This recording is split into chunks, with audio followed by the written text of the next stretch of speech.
The National Electrical Code, specifically Section 373.6, addresses the requirements for bending space at terminals and in enclosures. This bending space is crucial for safely and effectively terminating conductors, preventing undue stress on the wires and terminals, and ensuring that the enclosure cover can be properly installed. The amount of bending space required depends on several factors, including the size and type of conductor, the voltage, and whether the conductor enters or exits the enclosure from the top or bottom. For 4/0 aluminum conductors, the 2017 NEC Table 373.6 specifies a minimum bending space. It's important to note that different editions of the NEC may have slightly different requirements, so always refer to the edition that is enforced in your jurisdiction. In the 2017 NEC Table 373.6, 4/0 aluminum conductors require 6 inches of bending space. This means that from the point where the conductor enters the enclosure to the point where it connects to the terminal, there must be at least 6 inches of free space for the conductor to bend without excessive force. This bending space is critical for several reasons. Firstly, it prevents the conductor insulation from being damaged during installation and maintenance. Excessive bending can cause the insulation to crack or wear, which can lead to short circuits or ground faults. Secondly, adequate bending space ensures that the conductor can be properly terminated to the terminal. If the conductor is bent too sharply, it may not make a good connection, which can cause overheating and voltage drop. Thirdly, sufficient bending space allows for easier access and maintenance. If the enclosure is crowded and the conductors are tightly bent, it can be difficult to inspect and test the connections. To ensure compliance with NEC 373.6, several steps must be taken. Firstly, identify the conductor size and type. In this case, it's 4/0 aluminum.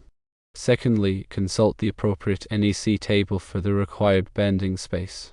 For 4/0 aluminum, the 2017 NEC specifies 6 inches.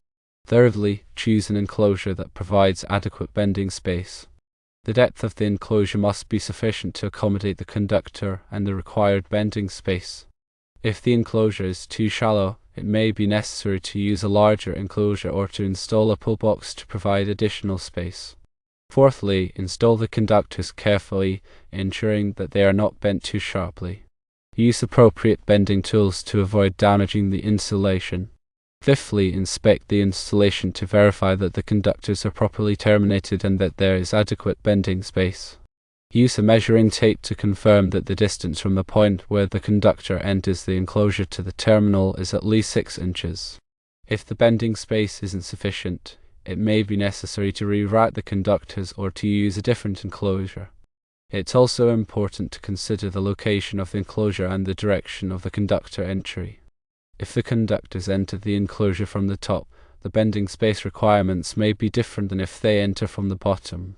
The NEC provides specific guidelines for top entry and bottom entry conductors. In addition to the minimum bending space requirements, the NEC also specifies other requirements for conductor installation. These requirements include the proper support and securing of conductors, the use of approved connectors and terminals, and the protection of conductors from physical damage. Failure to comply with these requirements can result in safety hazards, equipment damage, and code violations. It's also important to note that local jurisdictions may have additional requirements or interpretations of the NEC. Always consult with the local electrical inspector to ensure that the installation meets all applicable codes and regulations. Here are some additional considerations for installing 4/0 aluminum service entrance cable. Firstly, aluminum conductors require special connectors and terminals that are specifically designed for use with aluminum. These connectors are typically made of aluminum or a bimetallic material that is compatible with both aluminum and copper. Using the wrong type of connector can lead to corrosion and failure of the connection. Secondly, aluminum conductors have a higher coefficient of expansion than copper conductors. This means that they expand and contract more with temperature changes.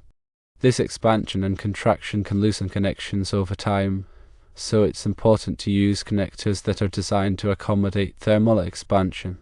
Thirdly, aluminum conductors are more susceptible to damage than copper conductors. Take care to avoid nicking or scratching the conductors during installation. Any damage to the conductor can weaken it and increase the risk of failure. Fourthly, when installing aluminum conductors in conduit, use a lubricant that is specifically designed for aluminum. This lubricant will help to prevent the conductor from binding in the conduit and will make it easier to pull the conductors through the conduit. Fifthly, when terminating aluminum conductors, use an antioxidant compound to prevent corrosion. This compound will help to keep the connection clean and prevent it from deteriorating over time. In summary, installing 4/0 aluminum service entrance cable requires careful attention to detail in compliance with the NEC and other applicable codes and regulations. By following these guidelines, you can ensure a safe and reliable electrical installation. The NEC is updated every 3 years, so it's important to stay up to date with the latest requirements. The NEC is a comprehensive document that covers all aspects of electrical installation. It's a valuable resource for electricians, engineers, and anyone else who is involved in electrical work. Understanding and complying with the NEC is essential for ensuring the safety and reliability of electrical systems. The NEC is not a substitute for proper training and experience. Always consult with a qualified electrician or engineer before undertaking any electrical work. Electrical work can be dangerous, and it's important to take all necessary precautions to protect yourself and others. Remember to always de-energize circuits before working on them. Use appropriate personal protective equipment, such as gloves and safety glasses. Follow all safety procedures and best practices. If you are not comfortable performing electrical work, hire a qualified electrician. It's better to be safe than sorry. In addition to the NEC, there are other resources available to help you with electrical work. These resources include textbooks, training courses, and online forums. Take advantage of these resources to improve your knowledge and skills. The more you know about electrical work, the better equipped you will be to perform it safely and effectively. Continuous learning is essential for staying up to date with the latest technologies and best practices. The electrical industry is constantly evolving, so it's important to keep learning and improving your skills. By doing so, you can provide your customers with the best possible service and ensure the safety and reliability of their electrical systems. The National Electrical Code provides specific tables and guidelines to ensure safe and effective electrical installations. These tables, such as Table 373.6 in the 2017 edition, dictate the minimum bending space required for conductors within enclosures. Bending space is the amount of room needed for a conductor to be properly bent and terminated without causing stress on the wire or the terminals. Insufficient bending space can lead to several problems, including damaged insulation, loose connections, and increased risk of electrical hazards. Table 373.6 specifies the minimum bending space required for various conductor sizes and types, including both copper and aluminum conductors. The bending space is typically measured from the point where the conductor enters the enclosure to the point where it connects to the terminal. The required bending space varies depending on the conductor size and the entry location, whether it's from the top, bottom, or side of the enclosure. For instance, a 4/0 aluminum conductor generally requires more bending space than a smaller conductor, such as a number 12 or number 14 wire. This is because larger conductors are less flexible and require more room to be bent without causing damage. When working with aluminum conductors, it's crucial to use connectors and terminals that are specifically designed for aluminum. Aluminum conductors have different properties compared to copper conductors, including a higher coefficient of thermal expansion and a tendency to oxidize. Using the wrong type of connector can lead to corrosion, loose connections, and potential fire hazards. In addition to using the correct connectors, it's also important to apply an antioxidant compound to the aluminum conductor before making the connection. This compound helps to prevent oxidation and ensures a good electrical contact. When installing conductors in enclosures, it's also essential to follow the manufacturer's instructions and any applicable local codes and regulations. These guidelines provide specific details on how to properly terminate conductors and ensure a safe and reliable electrical connection. In some cases, it may be necessary to use a larger enclosure or a pull box to provide adequate bending space.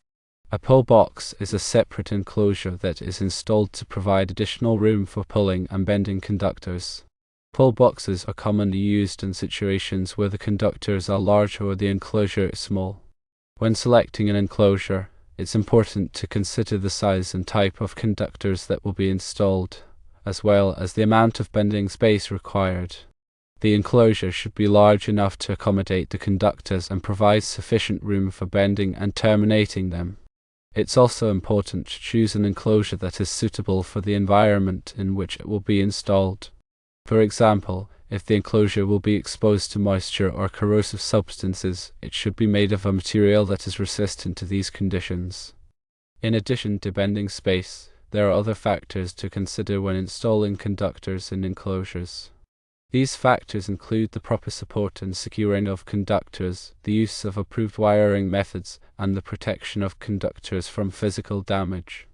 Conductors should be properly supported and secured to prevent them from moving or becoming damaged. Wiring methods should be approved for the specific application and should be installed in accordance with the NEC and local codes.